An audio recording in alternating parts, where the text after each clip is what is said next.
Hello and welcome to first person narration versus author voice. I'm JT Greathouse. I will be your moderator today. I'm an author with short stories out in several places, and my debut novel, The Hand of the Sun King, which looks like this, is going to be coming out in August. We're here to talk about first person narration and also author voice. And what I'd like to do to get started is just ask each of our panelists to introduce themselves and tell us what their favorite thing about writing in first person narration is. So let's start with Nick, and then Anne, and then Ada. Yeah, hi, I'm Nick Martell. I'm the author of the Mercenary King series. These are the two books that are out right now, King of Liars and Two-Faced Queen from Saga Press. I make the same joke every panel I'm on, but I have the unique distinction of releasing two books during the pandemic, so super fun times. And I really love first person because I come from the school of thought that every character and every character is unreliable. It just depends on how. So first person, I feel like I get to show off that the most and do really cool things with it. Like why is this character unreliable? How are they unreliable? And how does it affect the story moving forward? I'm Anne Nydam, and I write a variety of fantasy from kids through adults. The book that I'll probably most likely be referring to is The Bad Advice of Grandma Hasenfuss, which is a middle grade epistolary story. So it's from two first person voices communicating with each other.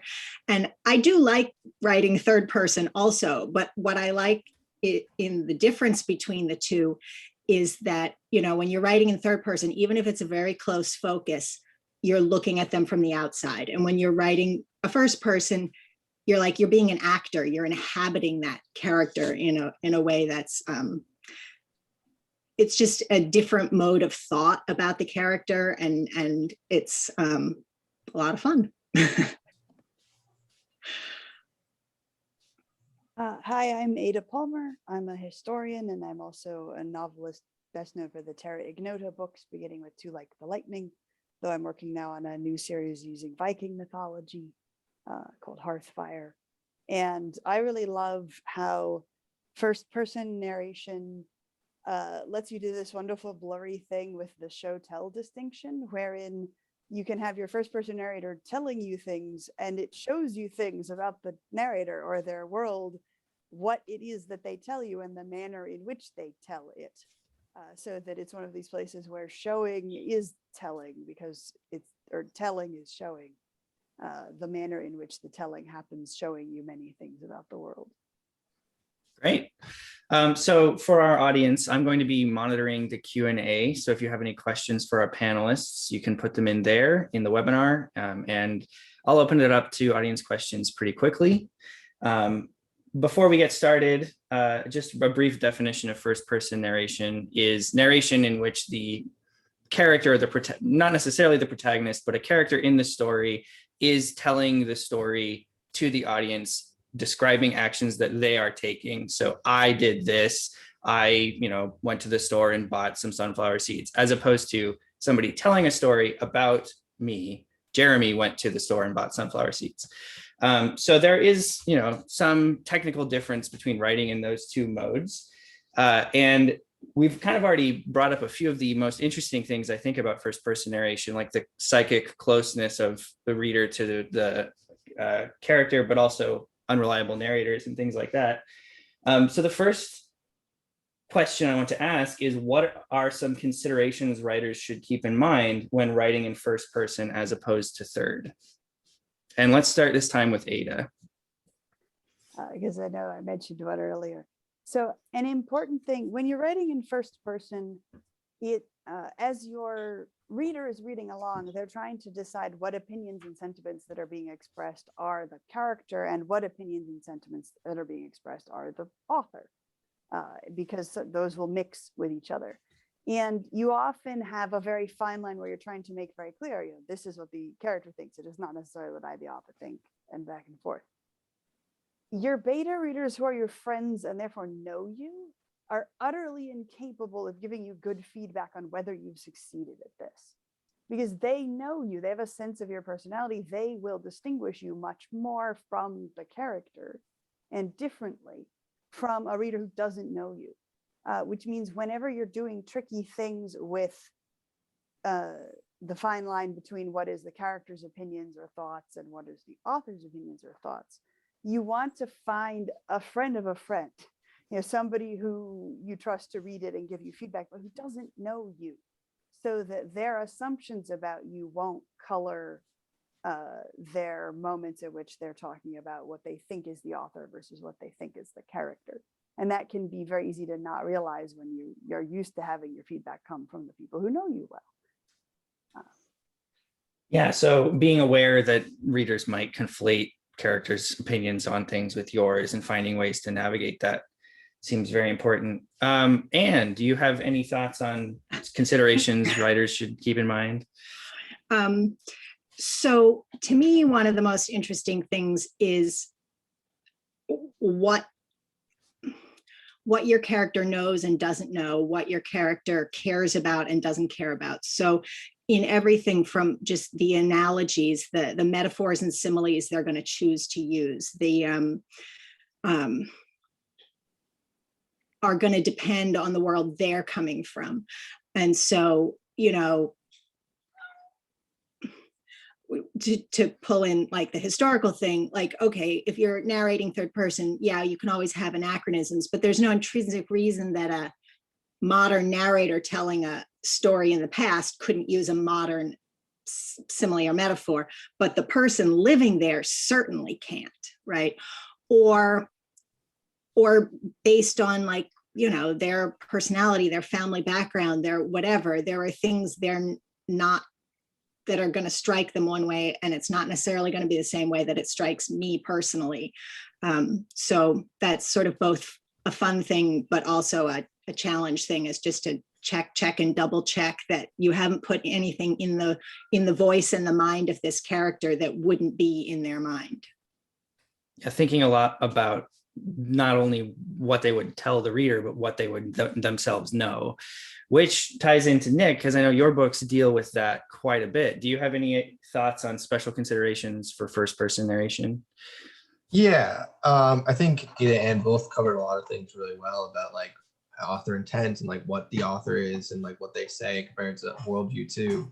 But like I said earlier, like I think every character is unreliable, and how you show that really is going to affect the story. But it also just depends on like what their like parameters are. If you have a young narrator, you can't have them talk like they're like say 35 or 40 years old. They have to talk like a kid, and that's really something that almost combats the author side of you as you're writing. Because it's really in to slip into, let me just write as beautifully as I can, or as like as clear, concise. But one thing I noticed when I was writing, like sometimes I had to like make my writing worse, but like I had to make it fit the character more than make it fit the author. And I think that's a really hard thing that can sometimes be difficult to get around, because you want to put your best writing out there and always be like showing it to the reader, but sometimes it won't make sense with the characters. Great. And that leads into another one of my questions, but I just want to remind the audience, if you have anything you would like us to address, just go ahead and drop a question in the Q&A in the webinar, and I'll start queuing those up to get to. But kind of going off of what Nick was just saying, when you're deciding to tell a story in first person, how do you go about figuring out what the unique voice of the first person narrator should be for that story? I know I haven't read any of your work, Anne, unfortunately, but in both Nick and Ada's books, you have done a very good job of creating a narrator who has a very specific voice. And I'm just curious about how you go about doing that.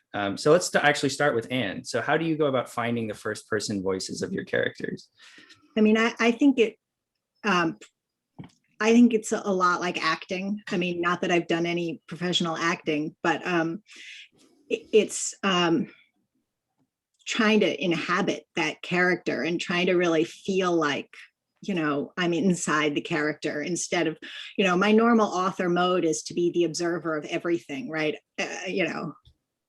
You're waiting for the bus and you're being the observer, people watching, and that's kind of the author's way of going through life is sort of observing everything and kind of taking notes of everything you see. But now you suddenly have to go into a different mode where you're inside someone else instead of being their observer.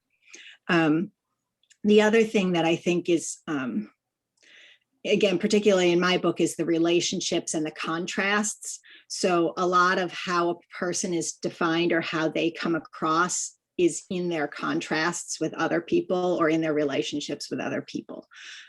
So that's something to kind of keep in mind when you're trying to figure out, well, what is unique and special about this person's voice? It's, well, how are they not like this other person? And how are they, you know, in a particular relationship with this other person? And I mean, a lot of people you'll notice in real life, like there are all kinds of things about their voice, from potentially its pitch, its grammar, its vocabulary. It can change depending on whether they're talking to their grandmother or their buddy or their own child or whatever it is.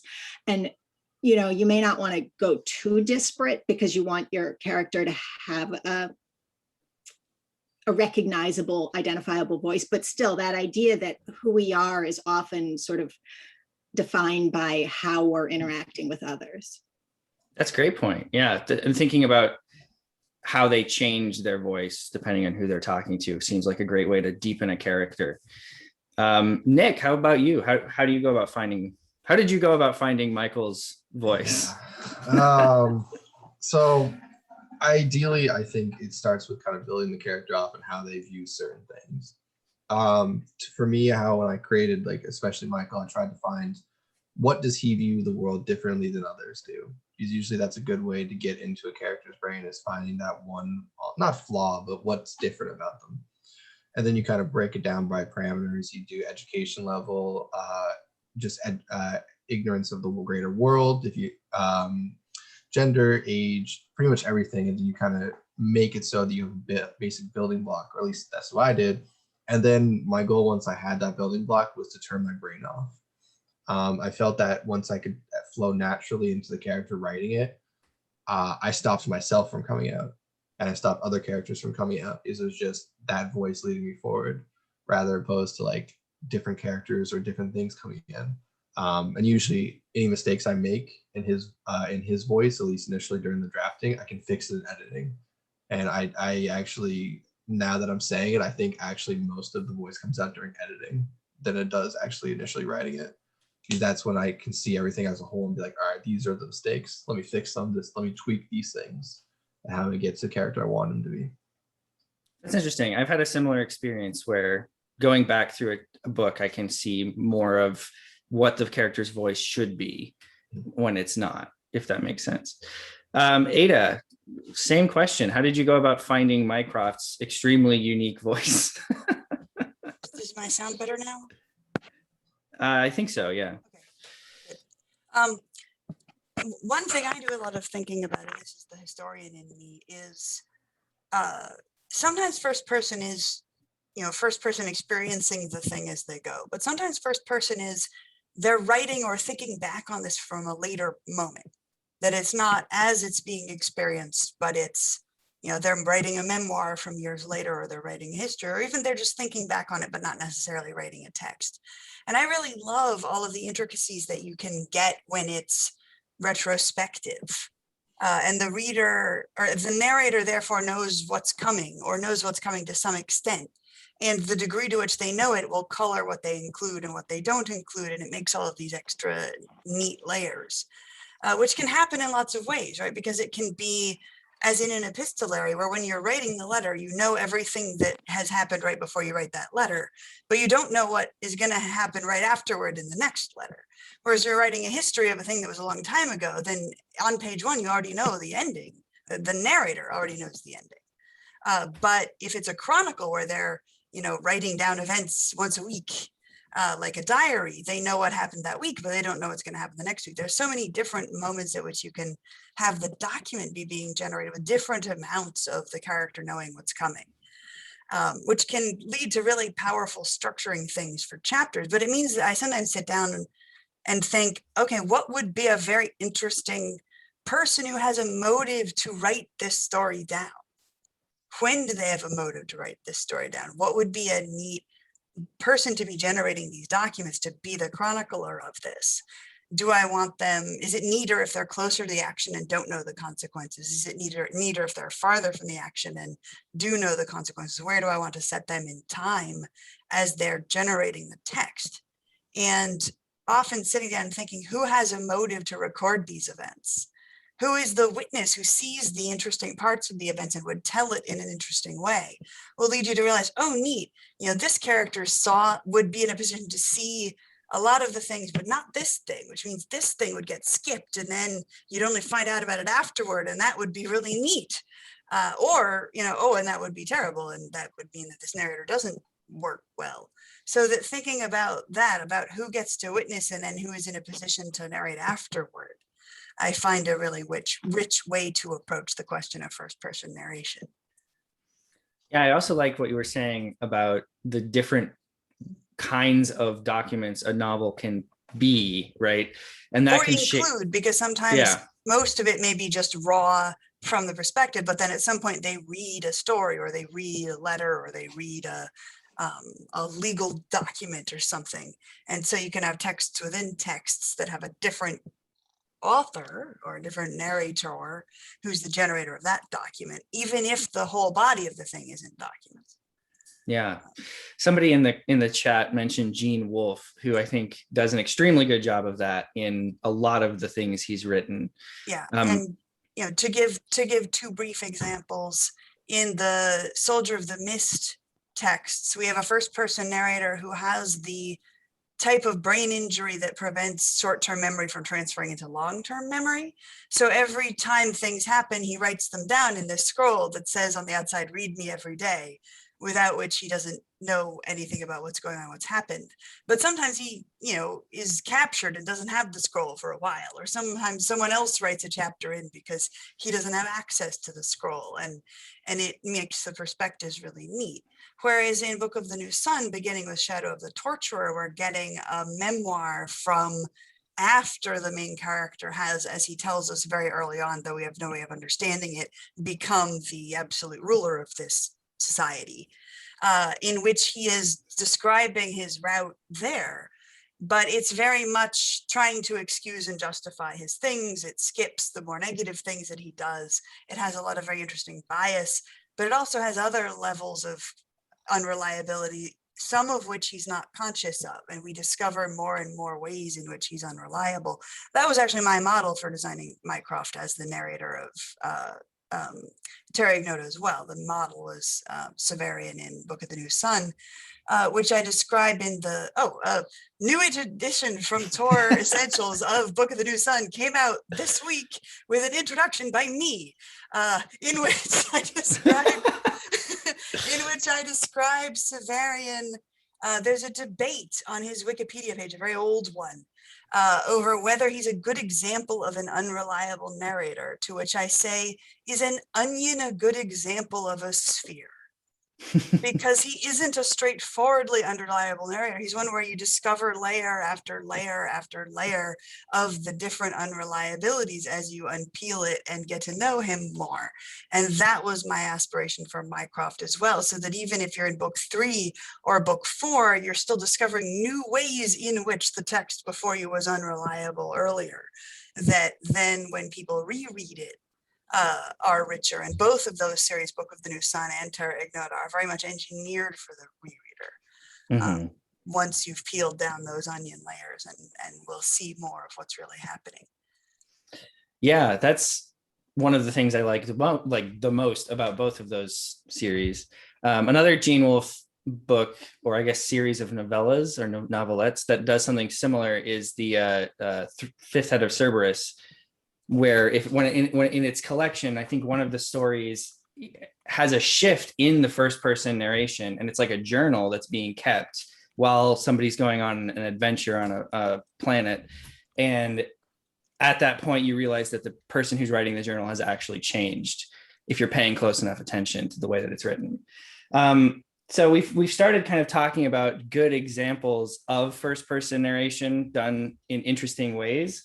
And Ada's already had a chance to talk a lot about Gene Wolfe. Are there any other authors, Anne and Nick, that you guys have read who you think do a very good job of this? And let's start with Nick. Oh, putting me right on the spot. I really like what Ray Brennan does with her Natural History of Dragons series, because the main character essentially is, I see a dog along where I'm like, yeah, I got a good one. The main character is essentially someone who studies dragons, and so they view it from more of a scientist point of view, and how her arc develops throughout the series, and how what she views and what she doesn't, and even in their society really changes, and it's really fascinating. And it's one of those things where you look at like how they just like they're essentially like discovering dragons, what makes them tick, and all these things, and it's just this brilliant a character like learning more about like what her own views of the world are and what her biases are, while also discovering these very fantastical things and how they relate to her as character. I think she does an amazing job with that series in first person, and I think a great first person book you don't want ever read, like would never want to be in third person, because it would take too much away. And I think that's a series I love the first person of that too much that I don't think it would work in third person. Okay, and Anne? So the two that are coming to my mind immediately, funnily enough, are not sci-fi fantasy. They're both in the mystery genre. And one of them is, there's a series of mysteries in which the detective is Jane Austen. They're by Stephanie Barron. And she does a great job, first of all, of having that sort of Jane Austen voice, which is many people have tried and, and not all of them have succeeded. But that's an example of, since it's a mystery, it's like, well, I am discovering the body and I am seeing the clues and so that challenge, is, if this is the detective and the detective sees everything, how does the reader then not know everything, right? So that's sort of an interesting challenge. And then to contrast it with, it's not going to be new to anybody, but the Sherlock Holmes, right? So where your narrator is not your protagonist or not your central focus character.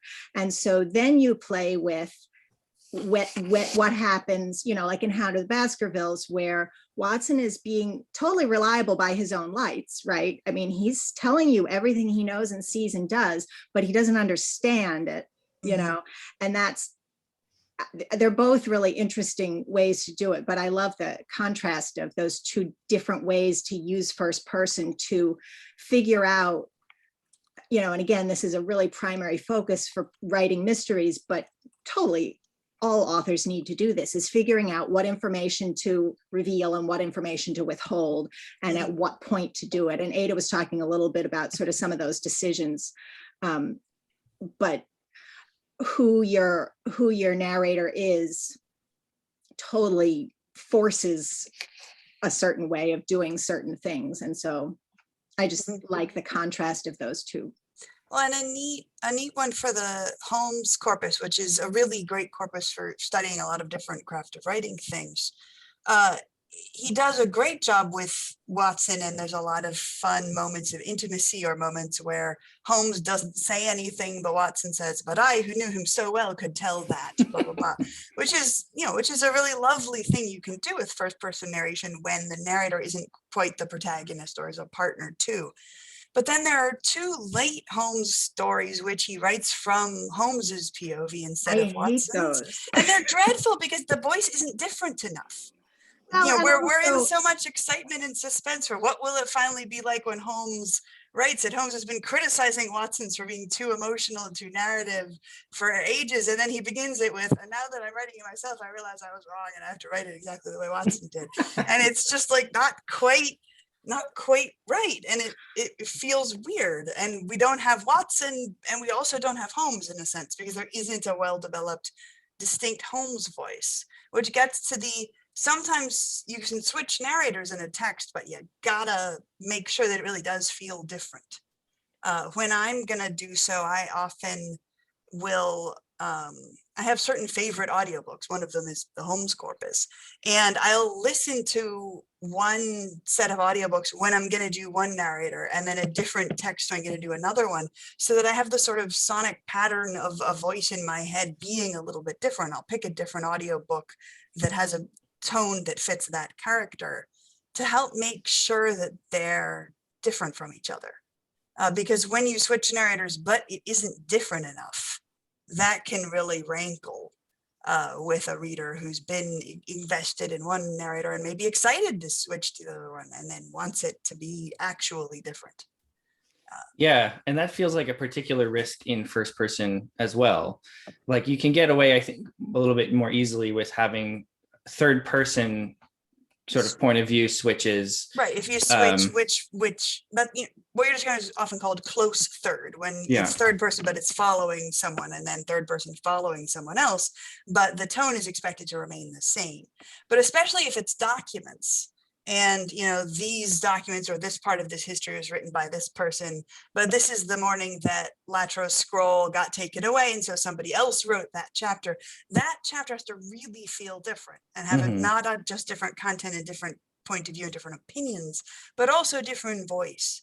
And it doesn't have to be hugely different. You can vary mediumly small things. One of the things I tend to vary is average sentence length, so that some of the narrators will have a much shorter average sentence length and the others longer. Or you can vary casualness and formality. One uses a lot of contractions, the other doesn't. It doesn't have to be very complicated craft of writing elements, but the more you have, the better. But you have to have it feel different enough so that it does seem like a different person who's writing this bit of the text. Right. So we have an audience question, which ties into some stuff we've already been talking about with unreliable narrators. And I'm going to expand on it a little bit because I think there's an angle on the question that's kind of interesting. So the question is there any narrator who isn't unreliable in some way, really? And then I would add on to that, why are narrators unreliable? And let's start with Anne. Well, why they are always unreliable is easy. That they're not omniscient. And I would say, yes, everyone is unreliable in the sense that nobody knows everything. So even if I think there are narrators who are trying to be reliable, and then there are narrators who are trying to trick you, and then there are narrators who are insane or whatever, right? So even though they may think they're telling the truth, the audience would have a very clear understanding that they're not all that.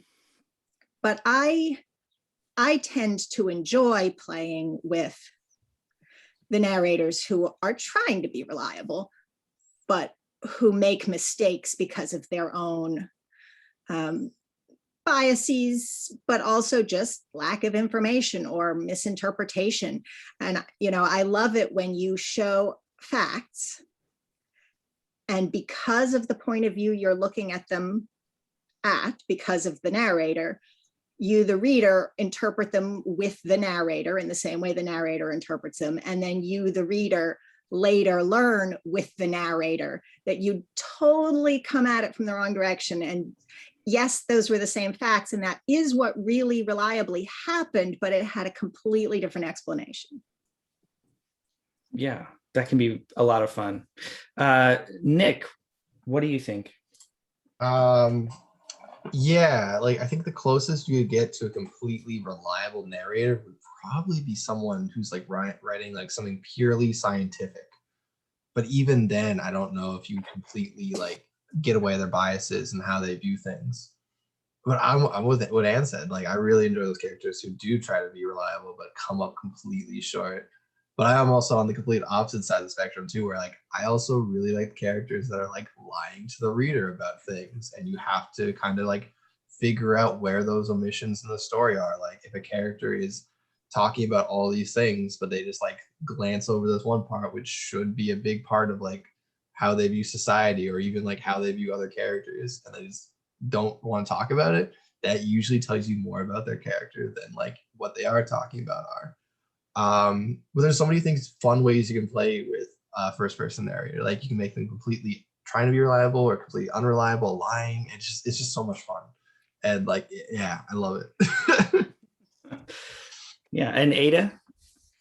Yeah, I mean, and you can layer all of these on top of each other, and you can have a narrator who, is unreliable because the narrator's education doesn't give them the vocabulary to describe the thing, or they're from a culture that doesn't have words for this yet or hasn't seen this technology before.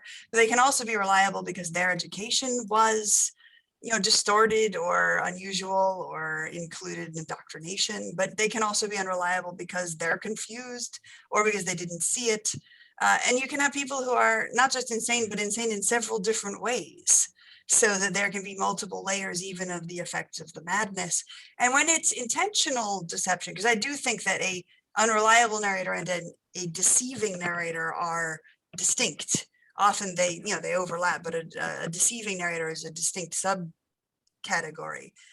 Even the relationship between that deception and the reader can vary a lot, because it can be that when you get to the moment of you discover that the narrator is lying to you, they go, ah, ha, ha, ha, and I deceived you, ah, ha, ha, which creates a kind of a cold trolling dynamic between the reader and the narrator. And there is always an emotional dynamic between the reader and the narrator.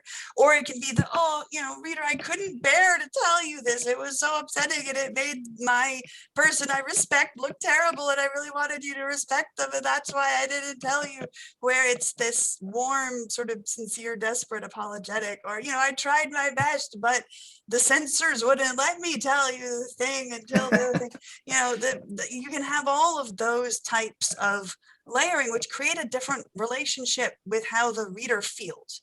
Because if you've been tricked because somebody was haha, or if you've been tricked because somebody was concealing their murder, it feels very different from if you've been tricked because somebody was scared, or because somebody was in a position of powerlessness and forbidden from telling you the thing, or was trying to protect a loved one and therefore didn't tell you the thing.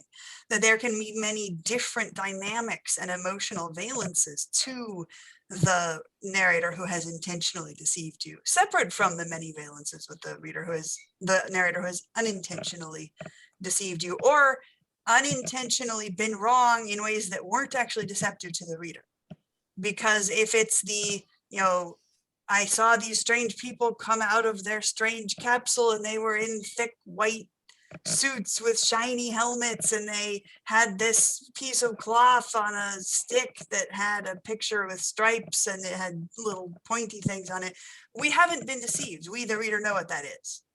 The narrator was unreliable, but actually communicated to us perfectly what the content was.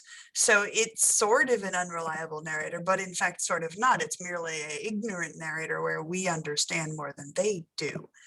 And so all of those things can intermix and layer on each other. Yeah, and you can play with that a lot in terms of what you want the audience to know, but the author to not know, and that can create really interesting, or not the author, the narrator to not know, and that can create a lot of dramatic irony and things like that.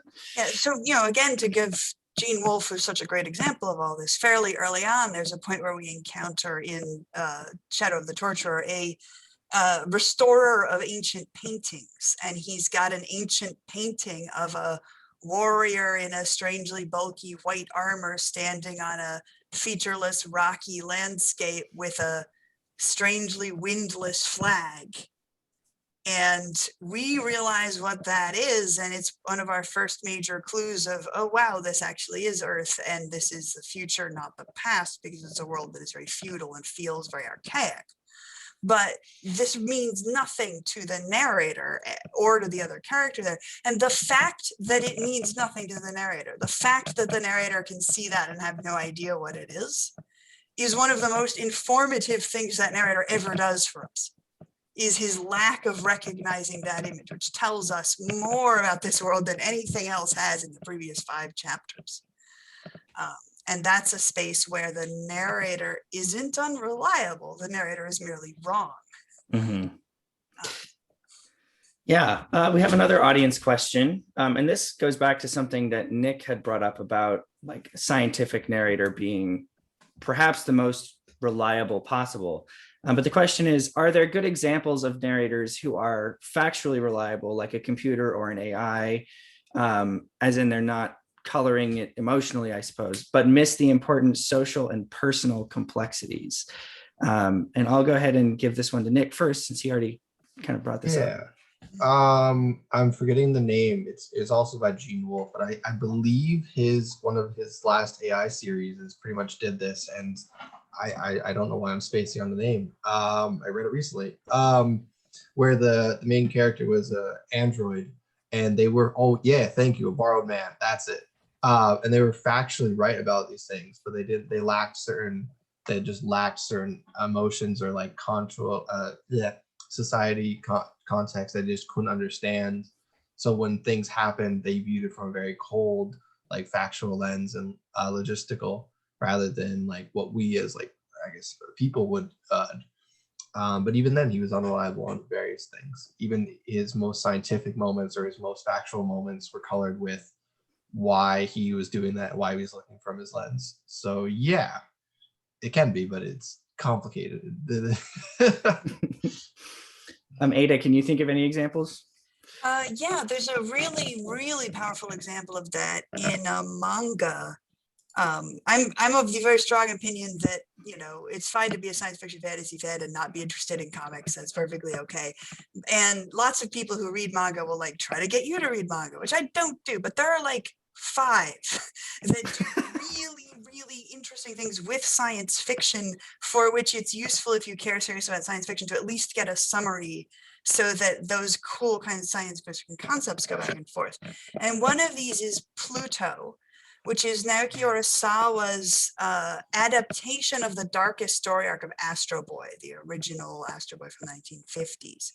And what it does with POV, which is amazing, reaching deep into Tezuka's world building about this imagined future that has very sophisticated AI tech.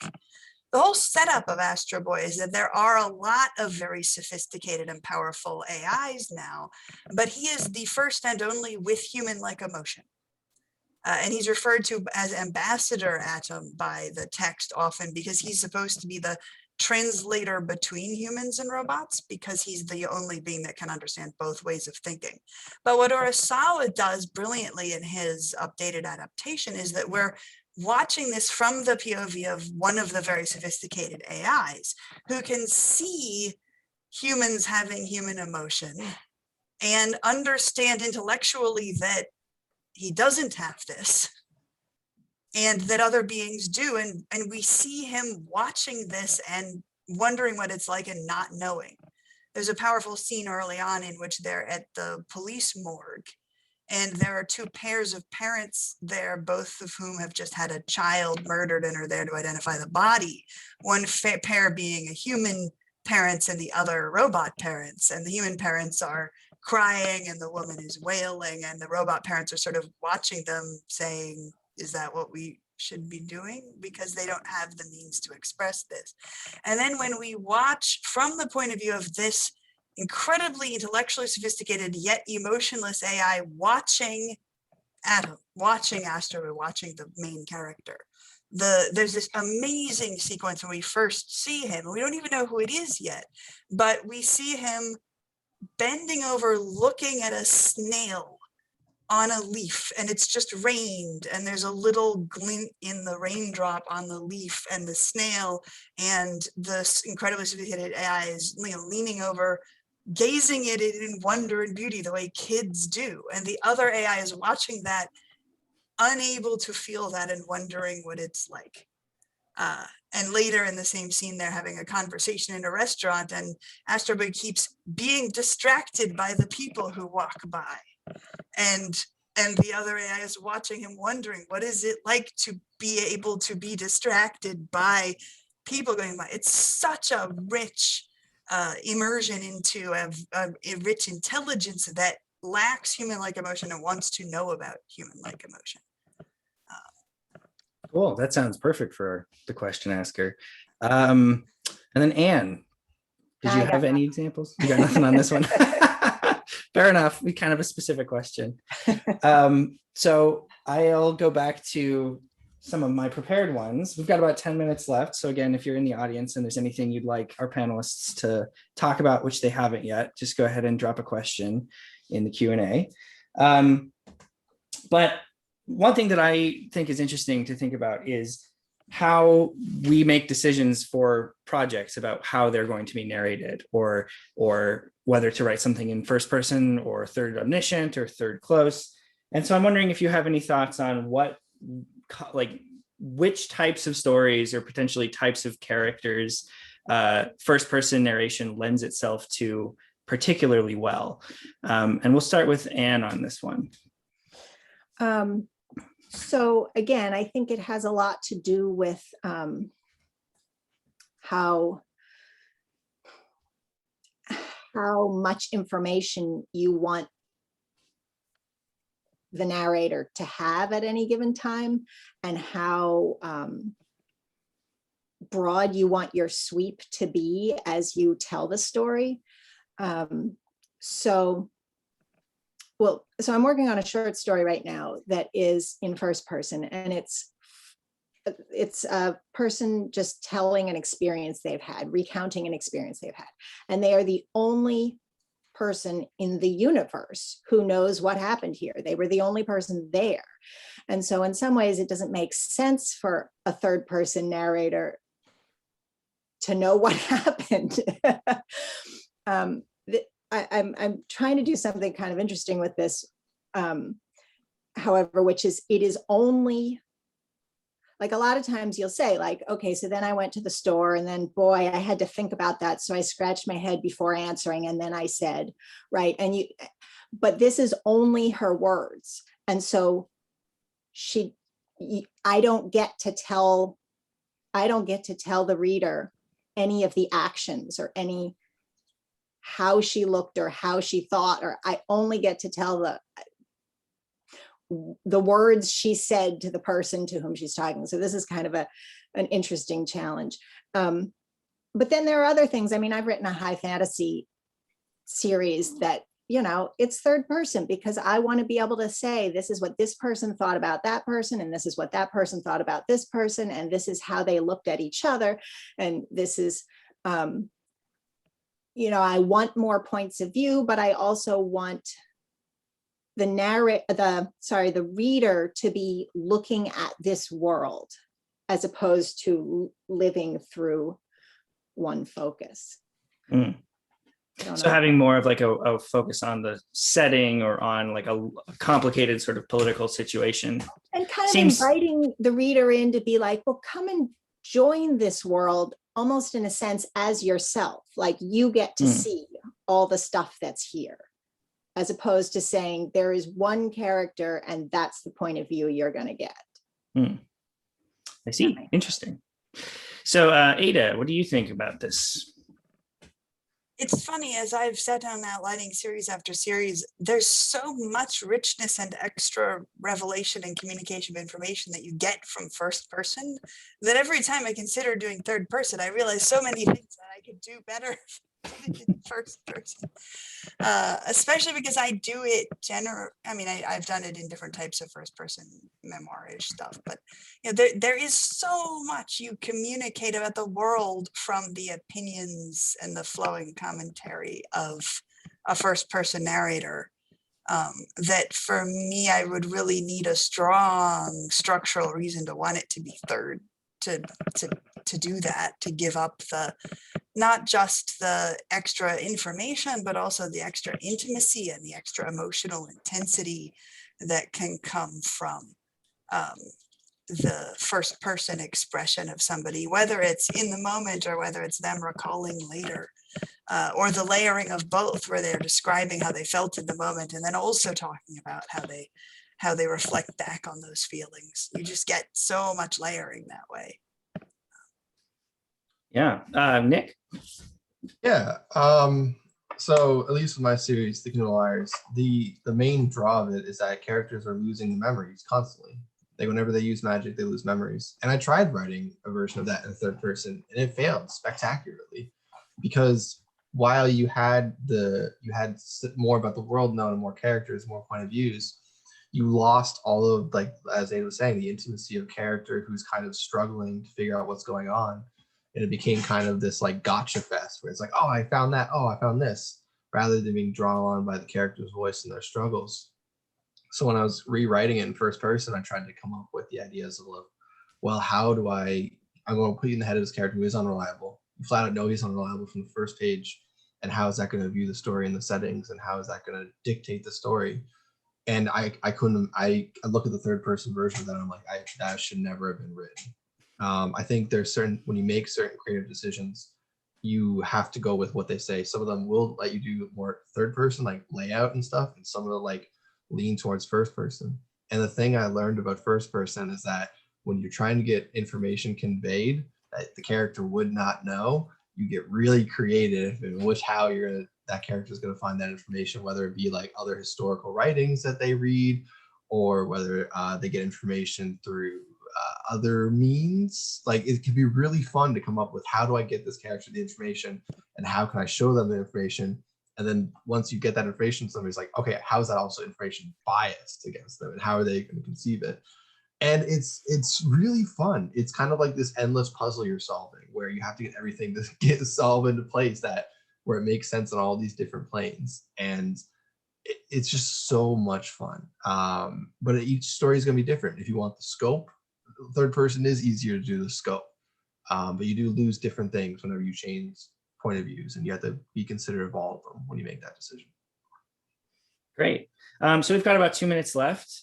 We have one more question, which I'm going to put out there just in case anybody has a quick answer for it, and then we'll kind of do an outro here. So the question is, what does the panel think of character intimacy and second person narration?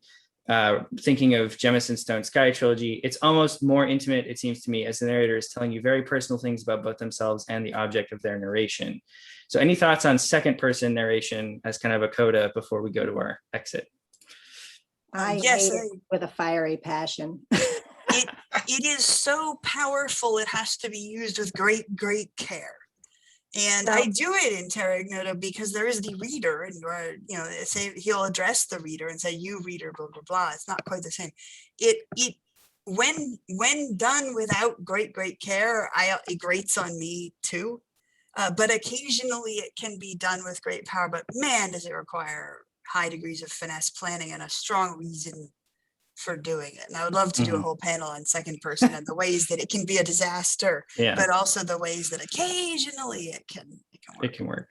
Anne, you were saying something? Sorry. Well, I have no objection to addressing the reader. I'm not counting that. I'm saying the kind of thing of like, you walk down the street, you see the door, you come to the door, you knock on the door. So I just recently was reading a story, and it got to the point where it said, but you remind yourself, you're doing this for her. And I go, no, I don't remind myself that. I don't even know who she is. I'm not reminding myself of something I don't know yet. And I just got so angry. I did finish reading the story. I didn't actually quite rage quit, but no, it makes absolutely no sense to me. To me, it throws me completely out of the story because I know this isn't my story. So don't tell me it is my story. Mm-hmm. Okay, well, just to wrap up, why don't we have each of our panelists sort of say where people can find you online, and then we'll be out of here. So let's start with Nick. I'm Nick. Like I said, I wrote the Mercenary King series. I do some weird stuff with memories and first person narration. You can find me at Martell on Twitter or nickmartell.com. Anne? You can find me at Nydam, my last name, nydamprince.com. And Ada. You can find me at adapalmer.com. Twitter is Ada_Palmer. Xurbe.com is my blog, though they are linked to each other, where I blog about history, philosophy, writing, and gelato. And I'm on Patreon, and I'm about to be launching a podcast along with Joe Walton, where we're going to be having different friends in to talk about craft of writing, history, other fun things. A lot of discussions, a lot like this one. Awesome. And I'm Jeremy Grotenhuis, and you can find me at Jeremy TEG. And this has been a super fun discussion. Thanks to our panelists, and I hope everybody has a good rest of the convention. Thank you for moderating, Jeremy. Oh, yeah, no problem. It was fun. We can move.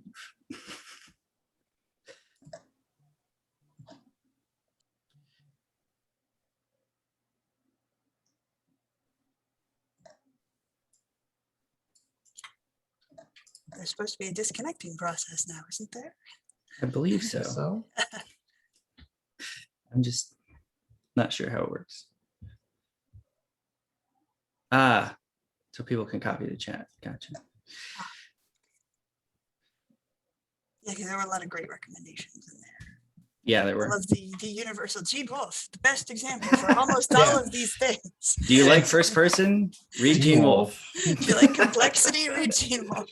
It's honestly, the panel should have been, let's talk about Gene Wolfe for like Yeah, an yeah. hour and explain why he did all these things. There we go. Okay, I think we can head out now.